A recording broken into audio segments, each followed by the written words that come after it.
Hello, this is Stephanie Benedetto Padavani with the Wild Creation Stories podcast, where we explore the nature of purpose, creation, identity, and reality through the magical lens of our stories. Today's story is about the mind and the heart, and what each might be good for, and what it's not so good for. I hope you join me on enjoying this exploration. This piece is called My Heart.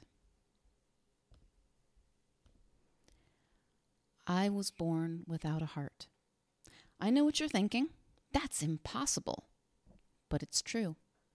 Instead of a heart, I had a very, very big mind. It was so big that I tried to fit the whole world inside it. When I went to the playground as a child, a bully pushed me down and called me an idiot. I sucked the whole scene into my mind. I replayed it again and again until I was convinced that I was a stupid weakling. I went to the ocean with my family one day.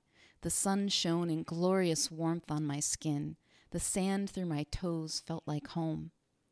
Then the waves overpowered me and knocked me into the surf. All of this I sucked into my mind. It became my greatest fantasy of the beach I call home and how inevitably the waves knock me down to size. So you see, my mind was very big. It held all my ideas about what the world was and what it meant. It held the ideas of who I am and the kind of life I'd have. My mind held everything that I saw. Whenever a problem came along, I tried to figure out what to do next by sifting through the billions of files in my mind. Sometimes they gave me a good solution, but most often I ended up repeating the same things over and over because it was all that I knew. I had no heart to urge me to do something else. I had no hope that something else was even possible. It wasn't a bad life, really, but it wasn't a great life either. Living inside my mind kept me kind of small. Anything bigger than my mind was literally inconceivable. But then a miracle happened. What? You don't believe in miracles? Oh, yes, you do. This was the everyday kind of miracle. You see them all the time because you have a heart, and it stirs whenever you see one. Miracles give you goosebumps and fits of giggles because they are just so beautiful. Ever hear a baby laugh? That's a miracle. Ever see the way two people look at each other when they're in love? That's a miracle. Ever notice the way your chest rises and falls as you breathe without you even having to think about it? Another miracle. So don't try to tell me they don't exist. You see them every day. Now back to my ordinary miracle. There I was living inside my big head, running myself in circles and getting nowhere. The miracle came in the form of a small boy named Henry. He looked into my eyes and held my gaze for much longer than any grown-up would dare to do. Henry looked right into my soul. He reached out his hand and said, "Come." I took his hand while his mother looked on and smiled. Henry led me to a patch of grass and took both of my hands in his, and we ran together in a circle. We spun so fast it made us dizzy and we collapsed laughing. I felt something in my chest. A small bird flapping its wings, trying to get out. I'd never felt anything like this before. "What have you done to me, Henry?" I asked. "Fly," he said. I was okay with running and spinning, but flying wasn't something I did. I liked keeping both feet on the ground. "Thanks, but no thanks," I said. I gave Henry a pat on the head and left. But something happened in that moment. The bird in my chest kept beating against my ribcage whenever I saw the sunset or the moon over the trees, whenever I thought of Henry. For the first time, I asked a question.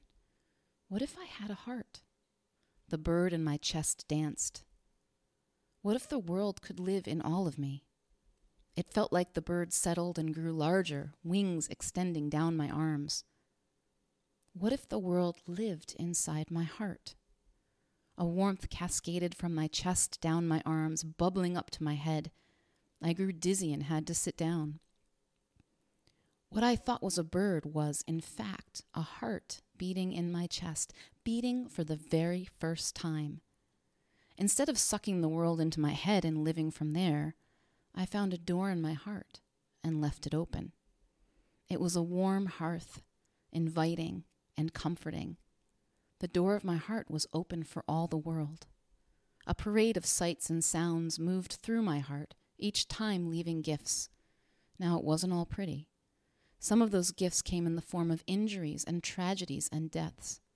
But even these moved through my heart and came bearing forgiveness, compassion, and love. With the door of my heart open, living inside my head didn't seem like such a good idea anymore. It was kind of cramped in there to begin with. There was so much more available than I'd ever dreamed of when I was stuck in my head. Now I have a heart. Go ahead and put your hand on my chest. Feel it. Guess what? You're welcome in here too.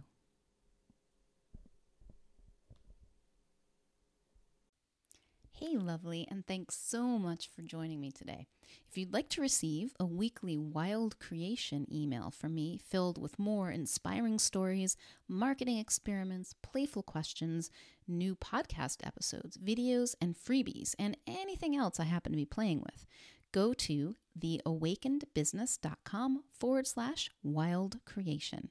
Until next time, may you know yourself as the gorgeous wild creation that you are.